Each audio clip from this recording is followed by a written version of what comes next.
శ్రీపాదరావు గారి 87వ జయంతిని పురస్కరించి ఇవాళ సుల్తానాబాద్ పెద్దపల్లి వివిధ మండలాల్లో జిల్లా వ్యాప్తంగా కూడా పెద్ద ఎత్తున జయంతి కార్యక్రమాలు జరుపుకోవడం జరుగుతుంది. శ్రీపాదరావు గారు అందరికీ కూడా ప్రజలందరికీ కూడా ఆదర్శంగా ఉండి అందరికీ ప్రజాస్వామ్య విలువలు తెలియజేసి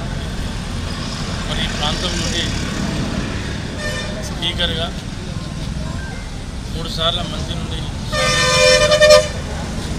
పదవికి అందించినటువంటి ఒక మహానేత. వారి మధ్యలో వారు మన మధ్యలో లేకున్నా వారి ఆశయాలు ముందుకు తీసుకెళ్ళడం కోసం, వారి ఆశయాలు కొనసాగించడం కోసం వారి తనయుడు దుద్దిల్ల శ్రీధరబాబు గారు 5 సార్లు ఎమ్మెల్యేగా మంత్రి నుండి బాధ్యత వహించుకుంటూ ఈ ప్రాంతానికి అన్ని విధాలుగా అభివృద్ధి కార్యక్రమాలు వారు కూడా పాల్పంచుకోవడం, ఉమ్మడి జిల్లాలో కూడా మంత్రిగా పెద్దపల్లి జిల్లా రాష్ట్ర ఐటీ శాఖ మంత్రిగా కూడా వారు కొనసాగడం, రాబోయే రోజుల్లో ఉమ్మడి కరీంనగర్ జిల్లా వ్యాప్తంగా